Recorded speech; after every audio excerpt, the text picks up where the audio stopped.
Shalom, Koloyim La Yahweh Shem Shai. Let's go to the tales of GMS and honor you, Akim. And peace and bless you, brothers and sisters. This is no full elect, Koloyim La Yahweh Shem Shai. And I said in the last video, I wanted to do a video on this, the power of Yahweh Shem Shai. Further going in on Edomite supremacy. Did the video on Cedric Bourgier. And that's the ultimate form of blasphemy. And I did mention in that video, one of the ways Aisha tried to rationalize slavery and justify himself was a bogus biblical theory called the curse of Ham, right? Which they pretty much is a curse of saying that the reason why we're black or dark skinned is because the Most High cursed us, going back to Ham. And the reason why we're in captivity or slavery for such a long period of time also goes back to that curse. All right.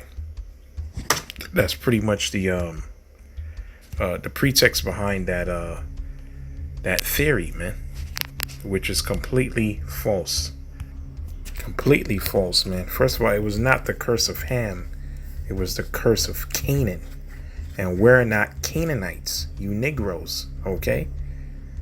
You're what? You're from the house of Shem, okay?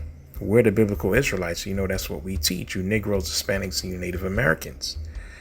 We're not Hamites, man. And that's what a lot of you Jakes and a lot of you pastors in the Christian church keep thinking, that you're African and that you're Hamites.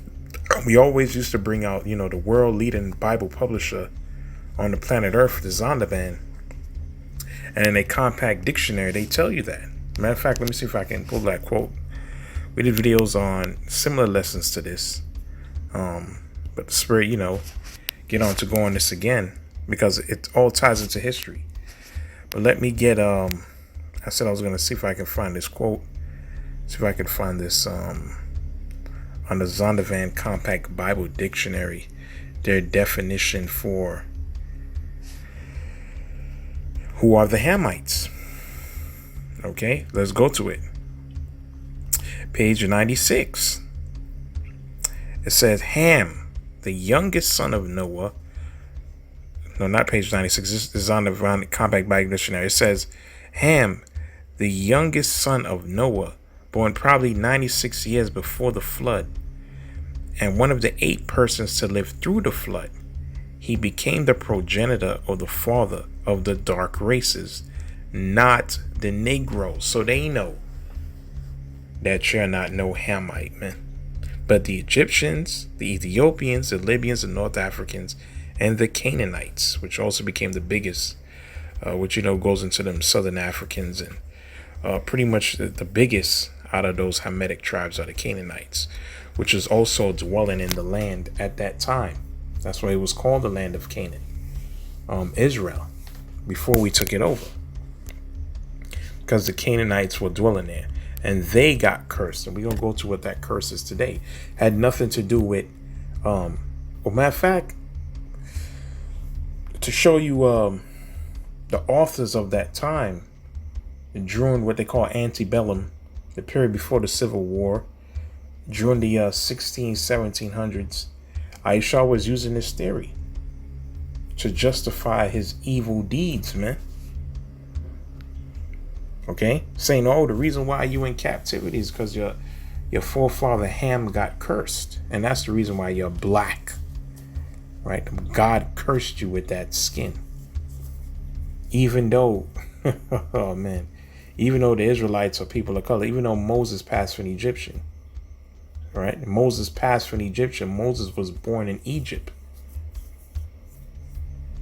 But the Apostle Paul passed for an Egyptian, man. Okay, so that was just a straight bold-faced lie. It has nothing. The curse of Canaan had nothing to do with skin color. All right, now let's read this little excerpt right here. It goes into the curse of Ham and how this was taught for centuries. All right, now let's read it. I'm not going to read the whole thing. Just going through this argument. It says, first, while the race interpretation is not unique to the Old South, it finds that most overt and notorious expression during the antebellum era, Genesis 9, which will go through that, 1829, serves as the proof text and platform in a national debate regarding slavery throughout the 18th and 19th centuries. It was cited in books and pamphlets. So this was in books, pamphlets, sermons, newspapers, and even in floor proceedings of the U.S. Senate. So everywhere they was teaching this, man. Okay, they was teaching this in schools. They was teaching this on the U.S. Senate floor, politics, and of course they was teaching this in the churches. Okay, this was a global doctrine at one point.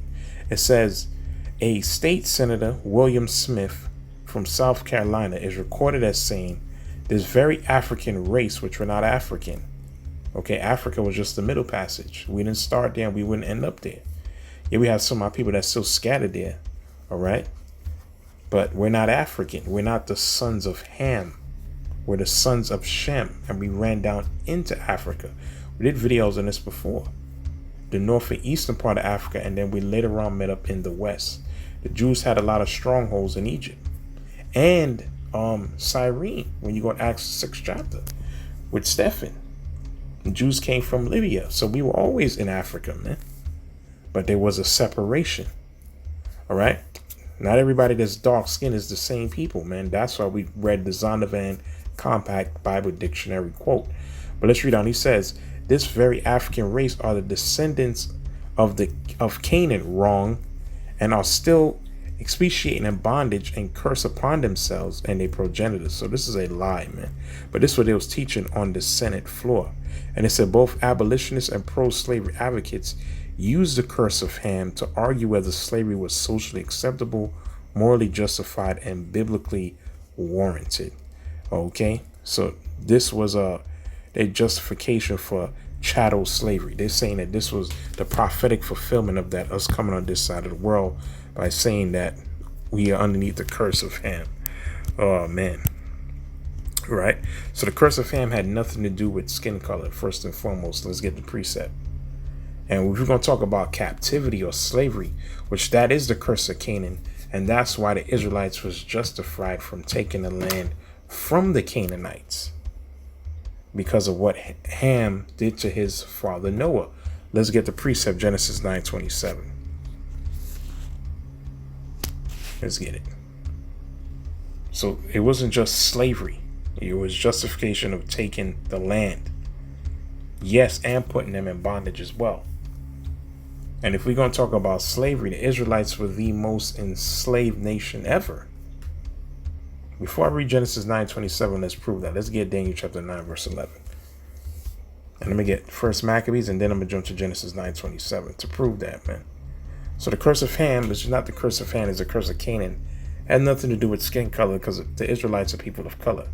Most of you brothers and sisters already know that already, unless you're brand new. Okay? And we talk about captivity. Well, let's read Daniel chapter 9, verse 11. Let's get it. Daniel chapter 9, verse 11. It says, yea, all Israel have transgressed thy law, even by departing, that they might not obey thy voice. Therefore the curse is poured upon us. So the Israelites were cursed, man. In Deuteronomy the 28th chapter. That's why we're in captivity in America. It had nothing to do with the curse of Canaan. You idiots, man. And a lot of Edomites believe that to this day. All right? It says, and on the oath that is written in the law of Moses, the servant of the Most High, because we have sinned against him. And he hath confirmed with his words, which he spake against us, and against our judges that judge us, by bringing upon us a great evil. For under the whole heaven have not been done as had been done upon Jerusalem. Man, we suffered the most. And we were underneath various captivities. The Egyptians, you go through the book of Judges, all those nations had their way with us. And we know the major captivities, the Assyrians, the Babylonians, the Greeks, the Romans. And then we came on this side of the world and suffering the Aishar, these Edomites again. So scripture says, underneath the whole heaven had not been done, which had been done upon Jerusalem, what had been done to us, man. That's why even Matthias said, let me get that first Maccabees 2 and 10, and I'm going to get to Genesis the 9th chapter. Let's get it. We're going to this curse of Canaan, right? They keep saying that there's no curse of Ham, it's the curse of Canaan, right? First Maccabees 2 and 10, it says, and what nation have not had part in her kingdom and gotten of her spoils. What nation? All nations had their part. And the scripture says they even have a confederacy against us in Psalms the 83rd chapter to cut us off from being a nation. And that's why they were spewing all this madness and these bogus theories, calling us Hamites and Africans. We're not Hamites, or we're not Africans, and we're not no damn Hamites, man. Okay, and that's what we keep telling you niggas that, man. You Jakes. Keep talking about your African this and African that. We're not Africans, man. We put videos in the post-production on what on these Hamites, man, and the shit that they be doing. And let's see if your spirit match with theirs. It does not. Okay? A lot of them Jakes are West Africa. Those are Israelites. Nigeria, Ghana, the Ivory Coast, a lot of those, Angola, a lot of those countries, the Western Coast, those are Israelites, man. And you could tell based on their flavor, their music, their swag. They're just different, right? And a lot of those, you have a lot of athletes. You have the Adesanyas, the Usmans, the Francis Ngannou. Those are Israelites. Those are Jakes from West Africa. You can tell, man. The spirit bear witness with our spirit that we are the children of the Most High. Okay? But we're not no goddamn African, man. Okay? And it's plus of all, there's over 50 countries in Africa and thousands of different tribes. Africa's 3 times the size of America. So how could you just say everybody there is the same? We're not, man. There's a clear difference. The Israelites ran into Africa. All right? And we did various videos on that before. But I'm going to concentrate on the curse of Canaan. Let me get Genesis, the 9th chapter. Let's get it. Genesis chapter 9, verse 28. Let me jump straight to it. We all know Noah, was underneath the influence. He was drinking. And he was, well, let's get it. All right. Scripture says he got drunken and he was naked. And Ham came in and pretty much laughed at him. Okay. And Shem and Japheth took the garment and they walked backwards and covered their father's nakedness. Right. And the Most High pretty much showed Noah in a dream what Ham had did. Okay. And what did Noah say to him? He didn't let that go. Let's read Genesis chapter 9, verse 24. And Noah woke from his wine and knew what his youngest son had done unto him when he mocked him. You're not supposed to look upon your father's nakedness, man. All right. And he said, proving that they knew the commandments. And he said, cursed be Canaan. So his youngest son, Ham's youngest son, is Canaan, man. All right. He said, cursed be Canaan. A servant of servants shall he be unto his brethren. Who? Shem is going to go into it. And he said, blessed be the Lord power of Shem, and Canaan shall be his servant. When was that fulfilled? So it had nothing to do with skin color, man. All right. When was that fulfilled? Let's get Judges, the 1st chapter. All right. Let's get Judges chapter 1. So Canaan was going to be a servant of servants unto Shem, the Israelites, man. When we took the land. Let's get it. Genesis chapter 1, verse 28. It says, and it came to pass, and this is also, we know this is going into Joshua and after the death of Joshua, okay, when we were fighting the Canaanites. Okay, I'm gonna get into when we had started going into the land and claiming our heritage because it belonged to us, man. That's the land that the Most High promised to our forefathers Abraham, Isaac, and Jacob. Okay, but let's read Genesis chapter 1, verse 28. It says, and it came to pass when Israel was strong that he put the Canaanites to tribute and did not utterly drive them out. So he made them what? Tributaries. Okay, we made the Canaanites tributaries, man. We made them servants. Also, when you read, let's get Joshua chapter 9, verse. Somebody came into the land, and this was the Gibeonites. This is their form of deception, right? To prevent us from destroying them. They lied to us, man. And this is what happened to them. And these are what? Canaanite nations. But let's read this. Joshua chapter 9 verse, so this is going into the curse of Canaan. All right. Joshua chapter 9 verse 17. It says,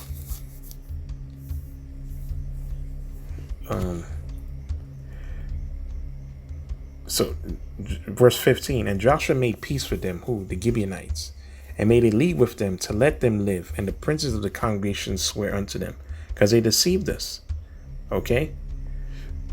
Let's read on. Verse 16. And it came to pass at the end of 3 days after they had made a league with them, they heard that they were neighbors and that they dwelled among them. Verse 17. And the children of Israel journeyed and came unto their cities on the 3rd day. Now their cities was Gibeon, Sherpirah, Betroth, and Kirjanarim.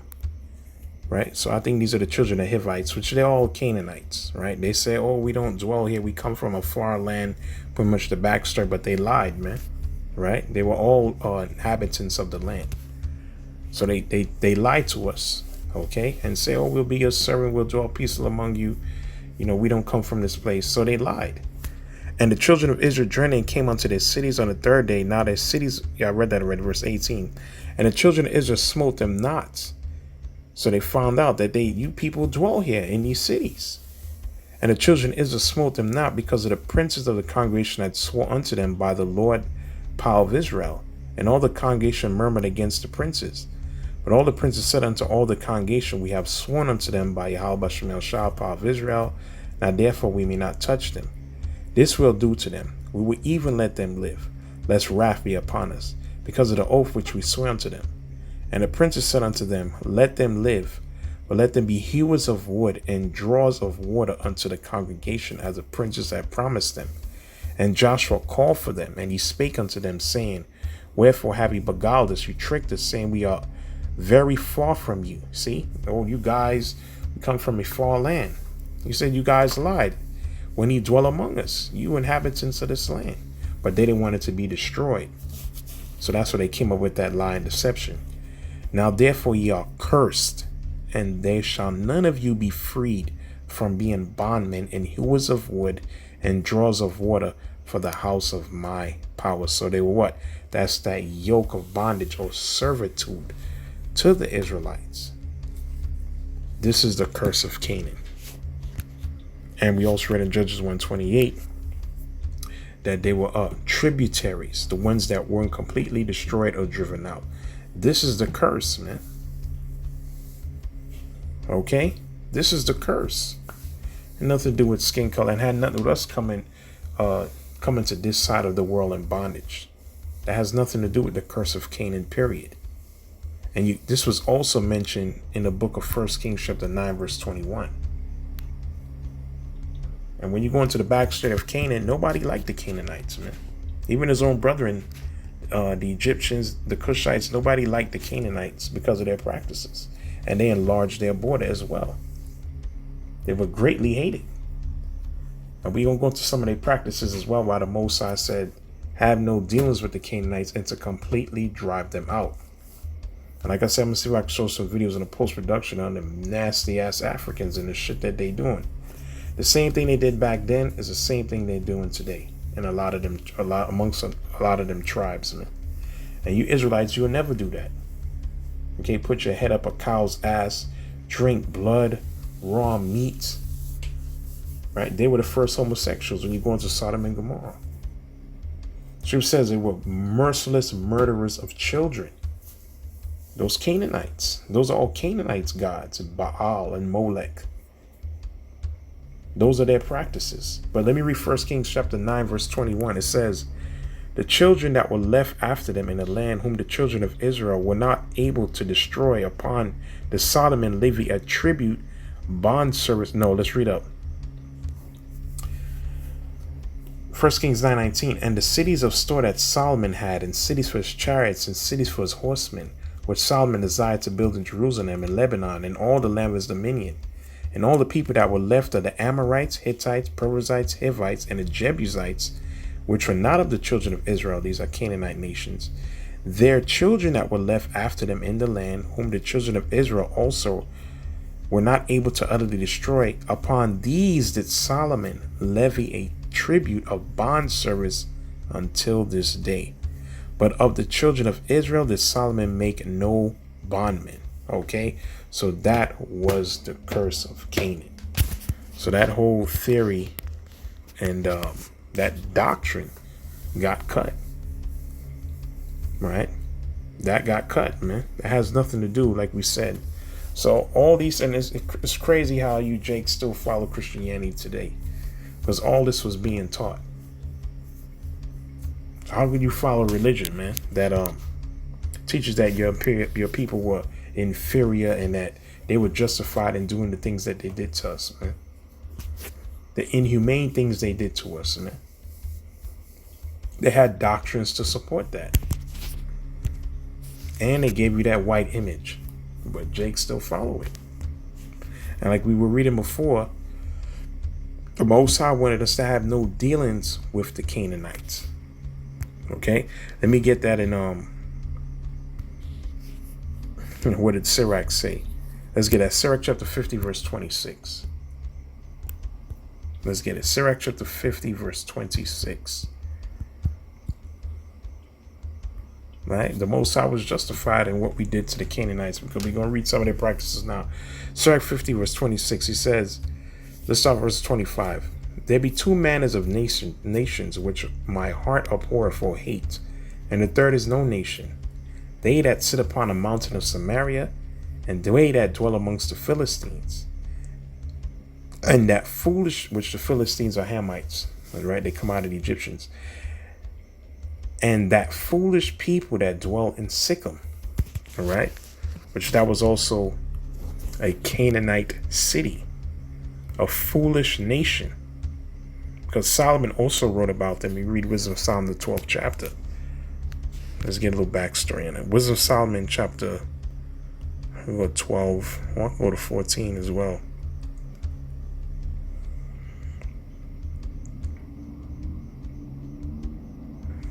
Let's read Wisdom of Solomon chapter 12, verse 3. For as it was thy will to destroy by the hands of our fathers both those old inhabitants of thy holy land, which were the Canaanites, right? And when you read Genesis 15:16, the Most High said that let me get it, Genesis 15:16. He said, but in the fourth generation they shall come hither again, for the iniquity of the Amorites is not yet full. Right? These are Canaanites. They was doing all manner of evil in the land. And the Most High told our forefather Abraham that his seed was not going to take that land until the wickedness of the Amorites was fulfilled. It wasn't yet full yet. When the Most High was keeping a track of them, the things that they were doing. So after the iniquity was fulfilled, then we were justified in taking them down. It's the same thing with Babylon, America. Our sins have reached unto heaven. Now it's fulfilled. Now the Most High is about to bring the judgment. And what were they doing in the land? Let me go back to Wisdom of Solomon, the 12th chapter. Wisdom of Solomon chapter 12, verse 3. For it was by thy will to destroy by the hands of our fathers both those old inhabitants of thy holy land, whom thou hatest for doing most odious works of witchcraft. So they went to witchcraft. Just like when Saul went to communicate with Samuel's spirit, he got the Canaanite witch of Endor. They were the first practitioners of witchcraft, enchantments, magic, divination, necromancy, and wicked sacrifices into Molech, Baal. Also, they merciless murderers of children. They were into what? Passing their children through the fire. Witchcraft, man. Human sacrifice. And our people are doing that today. And devourers of man's flesh. They were cannibals. And the feast of blood. See? With their priests out of the midst of the idolatrous crew, and the parents that kill with their own hands souls destitute of help. These are the things that they were doing in the land. They were doing that for a long time. So that's what the Most High said in Deuteronomy, the 7th chapter. Don't make no leagues or marriages with the Canaanites to utterly destroy them. That's a foolish nation. Okay? So that is the curse of Canaan, man. And you know what? It's not just Canaan, but all you Hamites, because we're not no African. All of you had your hand in the slave trade. You're all going into captivity, man. All of you, man.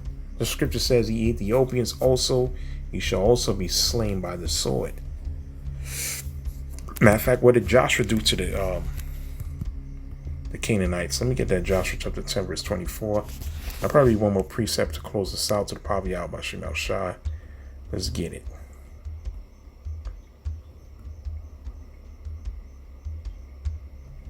Joshua 10:24.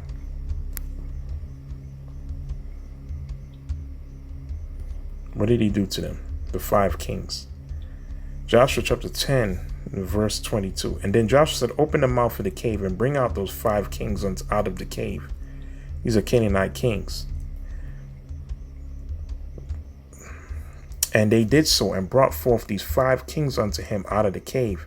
And the king of Jerusalem, the king of Hebron, the king of Jarmuth, the king of Lachish, and the king of Eglon. And it came to pass when they brought out these kings unto Joshua, that Joshua called for all the men of Israel. And that's what we're going to do to all you nations. You're going to be underneath our feet in the world to come. And so I said unto the captains of the men of war, which went with him, "Come near and put your feet upon the necks of these kings." And they came near and put their feet upon the necks of them. And Joshua said unto them, "Fear not, nor be dismayed. Be strong and of good courage, for thus shall Yahweh B'Shem Shah do to all your enemies against whom he fight." Man, call him now Yahweh B'Shem Shah. And all you nations, that's exactly what's going to happen to you real soon. You're going to be our footstool, man. Okay, matter of fact, let me get to Isaiah the 45th chapter, and I may just close this out with this precept here.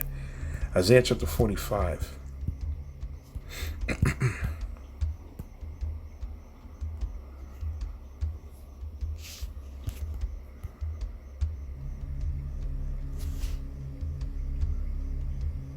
Isaiah 45, verse 14. It says, "Thus saith Yahweh B'Shem Shah, the labor of Egypt and the merchandise of Ethiopia, tribe of Mizraim, the tribe of Cush, and of the Sabians, the men of stature, all these Hamitic tribes, shall come over unto thee, and they shall be thine." So he said the Ethiopians, Egyptians, Sabians, which I believe these Sabians are, I think Sabi was the son of Cush, if I'm not mistaken, Genesis chapter, the 10th chapter, right? She says men of stature, these Semitic tribes. "They shall come after thee in chains, and they shall come over, and they shall fall down upon thee. They shall fall down unto thee, and they shall make supplication unto thee, saying, Surely the Most High is in thee, and there's none else, and there is no power," man. Call him now Yahweh B'Shem Shah. That's what it said. "Verily thou art a power that hidest thyself, O power of Israel, the Savior." That's what all these nations are going to say. So we're going to have them in chains, and they're going to come bound before us, and they're going to say, "Surely the power of heaven and earth, Yahweh B'Shem Shah, is in you." All right, so the same thing we had position, we had them in the past, you Canaanites. We have all you nations like that. That's the kingdom of heaven. That is the gospel, man. Okay? So that, hopefully, this lesson was edifying. Like say, Kol Yahweh B'Shem Shah. Shalom.